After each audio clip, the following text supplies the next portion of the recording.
everyone, welcome back to Relax with Animal Facts.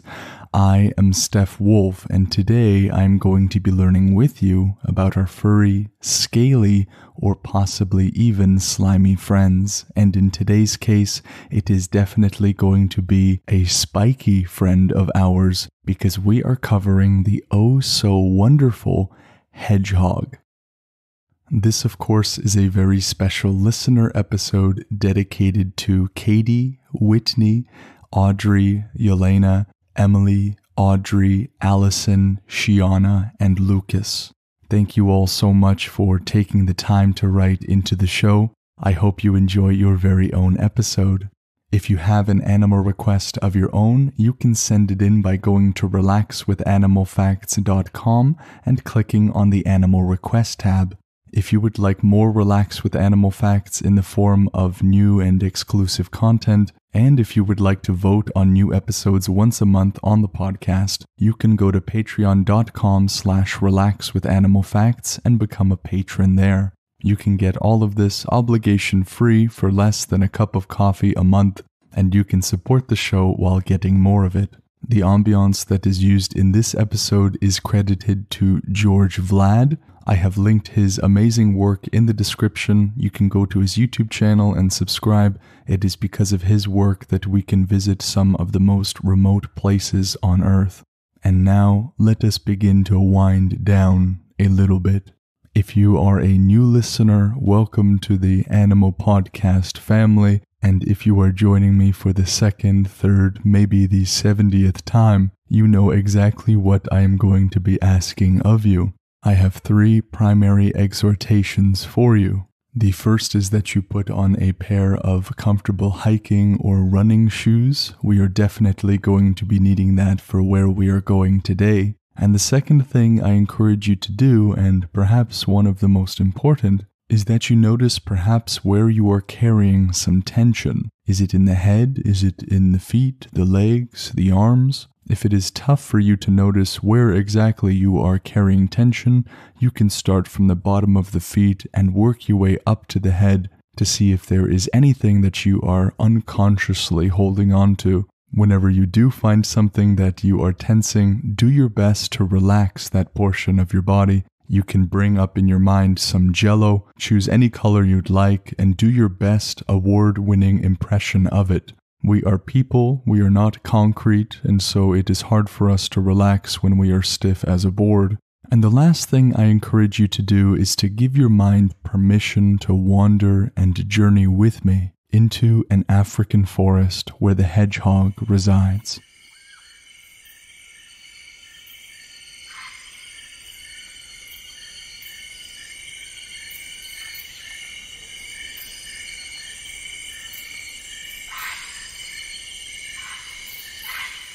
Africa is such a remarkable place. This show has allowed us to travel to Africa so many times.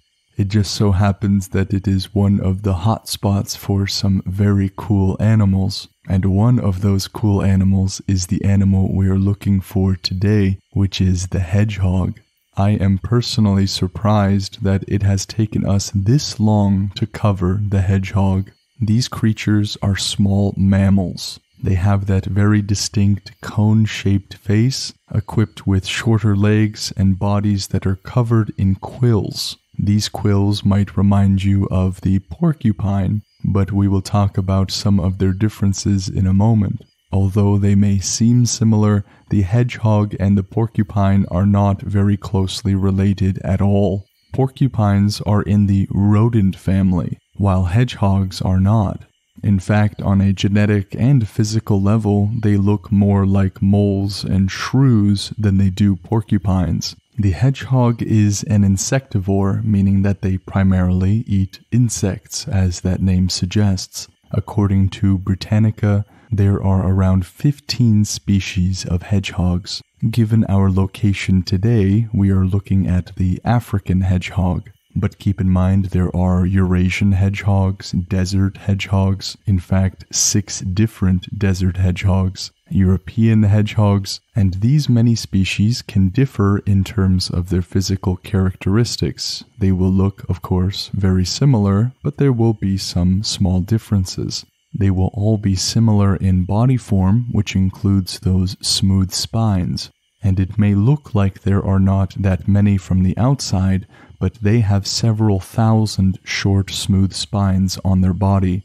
But the differences between some species will be things like ears and legs. Some of the desert species, for example, will have larger ears and longer legs than their European or African counterparts. There will be some differences in terms of their pigment or their color. There are some that are black in color, some that are a speckled cream to brown color, and so, as is often the case with a variety of species, comes a variety of little differences. For the most part, the hedgehog is going to have some very poor vision. This might seem unintuitive given the fact that they can have some large eyes, but that does not change the reality in that their vision is not very good. But they will make up for it in terms of their smell and their hearing. Their nose is perhaps the biggest reason that people find them to be so cute. Unlike their furry undersides and their spiky tops, their nose is completely hairless and gives the hedgehog an extreme edge as far as smell is concerned. And so as we were covering this species, we were mentioning some of their habitats, and it is the case that these little guys can be found in Europe, Africa, Asia, New Zealand, and in turn they will be able to live in a wide range of habitats, things like deserts, scrublands, savannas, forests. They can even make their way in suburban gardens. Perhaps one of the main reasons that they can live as they do is because of their method of burrowing and nesting. They will build their own nests and burrows, which allow them to live in a variety of conditions. These burrows can be up to 20 inches or 50 centimeters deep, and they will employ some of their environment in its building. Leaves and branches and other things that they can find will be used to make their own little mansion. As is also frequent in nature, if they find a vacant burrow, they will simply move in, no lease agreements, no rent. After all, why spend the energy burrowing and making a nest when you can just recycle the work of another? Now, usually we save the facts about their name for the end of the show, but in the case of the hedgehog, this is a little difficult to do. That is because they are named for the way they eat, and we have to talk about their diet, of course. They look around and scavenge beneath hedges and other vegetation, all the while using their acute noses, and in turn making a plethora of snorting noises like a hog. And so they sound like a hog as they search in the vegetation or in the hedges, hence hedgehog. A beautifully descriptive name. And as they are looking around, they are looking for fungi, fruit, centipedes, insects, snails, worms, eggs, frogs, birds, even reptiles. These little powerhouses can eat 1/3 of their body weight in just one night. I suppose that is just the hog in them. They have very well-designed claws that allows them to be exceptional diggers. And so during the nighttime, given the fact that these are nocturnal hunters, they can make their way with ease in terms of foraging, burrowing, and making a nest. And when they are eating, they will be, of course, chewing, and hedgehogs can have up to 44 teeth. This is perhaps one of the most distinguishing factors between them and rodents. Rodents like the porcupine. But let's cover one thing about the porcupine and the hedgehog. They are both known familiarly by their quills. Running into the backside of a porcupine can have some serious consequences, as their quills can detach very easily. But in the case of the hedgehog, they are not easily detached from their bodies at all. The quills of the hedgehog are made from keratin, a substance that you might be very familiar with, given the fact that we all as humans have it on our nails. But someone may wonder, what is the good of having quills on only one side of the body, as the hedgehog's belly or their underside is unprotected and just furry? Well, the hedgehog has a way to maneuver around this by rolling into a defensive position, or rather, into a ball. When they roll into a ball, the quills are the only thing that you can get to. It covers the entire area of their exposed body, and it protects them from predation.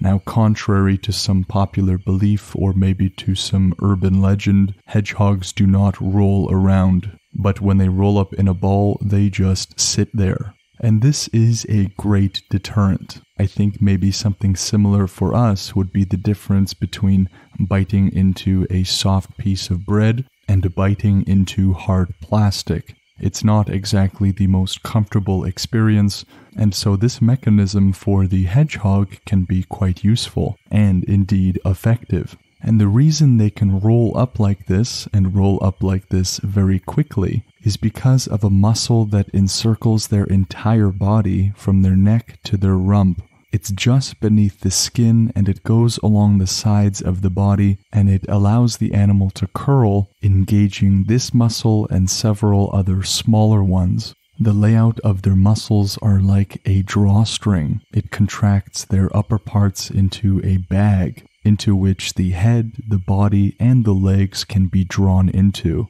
In this position, the spines are no longer kind of horizontal or angled at that 15 to 45 degree angle, but they are instead turned into these formidable spines that make it a huge nuisance to try to eat.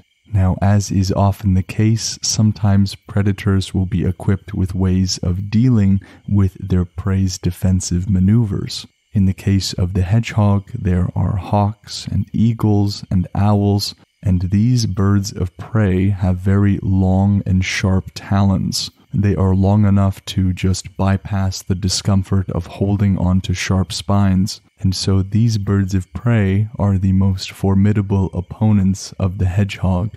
And apart from rolling up into a ball, they can do little sprints of sorts. It might seem quite funny given the length of their legs. It seems similar to how a corgi would sprint. In a normal circumstance, the hedgehog will move in a slow toddle, taking short and rapid steps, and if they need to, they can take off in a short burst of speed, lifting their body off of the ground and running on the hairless soles that they have on their feet. That is a fantastic mental image, and in addition to them competing in the sprinting category, they will also attempt to compete in climbing and swimming as well. Or rather, some of the hedgehog species will be able to climb and swim okay as well. And so given the fact that they are nocturnal, which again means being primarily active during the nighttime, during the day they will just sit beneath vegetation or in the crevices of rocks, beneath rock ledges, or in the burrows that they have excavated themselves or simply moved into. Some species of hedgehogs, which includes the Western European hedgehog, will hibernate during the winter months. And while they hibernate, their heart will slow from an impressive 190 beats per minute to a mere 20 beats per minute. Now, in terms of their behavior, they are fairly solitary creatures. Relatably, they are also big sleepers. They will sleep up to 18 hours per day, and sleep is a mechanism by which they can protect themselves from extreme conditions and climates. That mechanism in which a hedgehog will sleep through drought and heat is something called aestivation. One surprising fact is that hedgehogs have some immunity to snake venom. It actually may not be so surprising given the fact that some hedgehogs eat snakes, and so it would only make sense for them to have some kind of immunity, but perhaps a better word for this immunity is greater resistance. It doesn't mean that snake venom does nothing to them, but rather that they can take much more of it and get over it sooner. They have a specific protein in their muscular system that is called erinacin, and this protein allows them to tolerate a lot more venom in their system.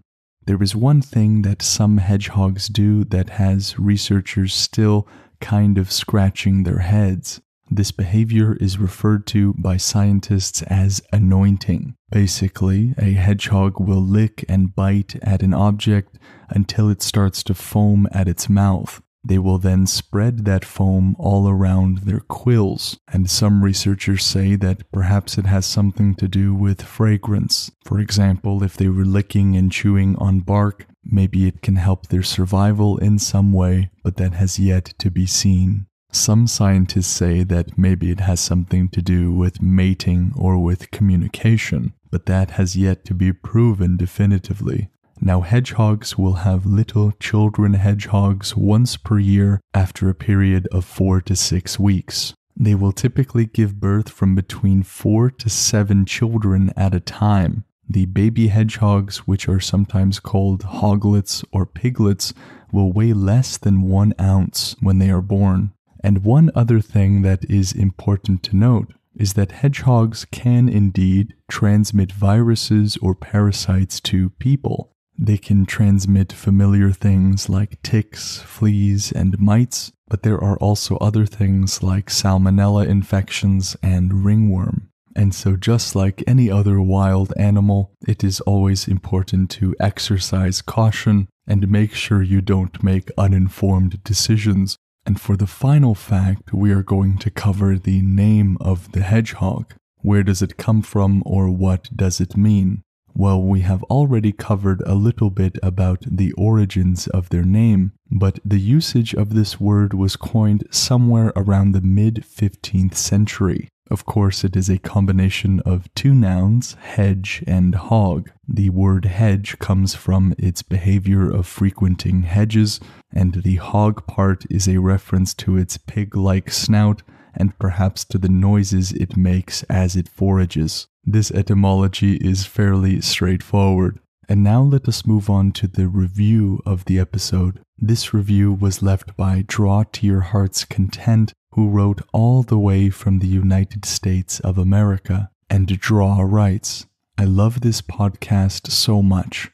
Usually it takes me about 1 to 2 hours to fall asleep, but when listening to this podcast, I fall asleep very fast, and I also like to listen to this while drawing because it helps me focus, but still learn about something I love, and it is nice and relaxing. All in all, I really love this podcast." Thank you, Draw to Your Heart's Content, for your wonderful review. I'm so glad that the show helps you and that it can be a companion to that wonderful hobby you have of drawing, which, by the way, soon it is being worked on. You guys will be able to upload your drawings, and we can have a little part on the website that is dedicated to all of your wonderful creativity. I have gotten so many little drawing pictures from you guys, and I want to celebrate that with you on the podcast, but that is coming soon. If the show helps you at all, leaving a review like Draw did is one of the biggest things that you can do.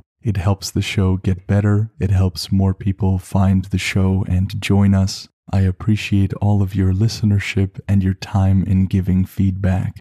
Now, after the dad joke of the previous episode, I have gotten enough messages that makes me feel obligated to inaugurate officially a dad joke section into each episode. I feel it necessary to preface all of these dad jokes with an apology because they can be so bad. But that's part of the fun, isn't it? A mouse and a hedgehog are in a forest together. The mouse says, "Can I finally have a turn in the hedge now?" And the hedgehog says, "No." I actually really like that one. As a dad joke aficionado, I would say that is A tier. That joke actually took me a second to understand. If you still haven't gotten it, think about it for a second. You can maybe even write it down. If you would like to learn about a specific animal, you can submit your animal request by going to relaxwithanimalfacts.com and clicking on the Animal Request tab. If you would like to reach out to me for any other reason, you can do so by sending an email to relaxwithanimalfacts@gmail.com, or you can go to Relax with Animal Facts on Instagram and send a message there. A huge shout out to George Vlad for the ambiances that were used in this episode. I have linked his YouTube in the description, and I encourage all of you to go check it out. To help the show help more people to relax, and in turn to help more people develop a wonder for animals, you can support the show by going to patreon.com/relaxwithanimalfacts. And in supporting the show, you'll get access to hours at this point of exclusive content and the ability to vote on new episodes once a month. And so I will see you there. The resources used in this episode are treehugger.com, livescience.com, A2Zanimals.com, Britannica.com, and etimonline.com. I have linked all of those in the description.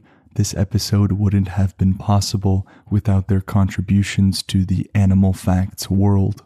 What an amazing creature we have covered today. The hedgehog is an astounding creature. It is unique, it is adorable, it seems to be everything at once. I am happy I got to learn about them with you. I hope you have enjoyed learning about the hedgehog as much as I have, and I look forward to seeing you on the next episode with the next animal.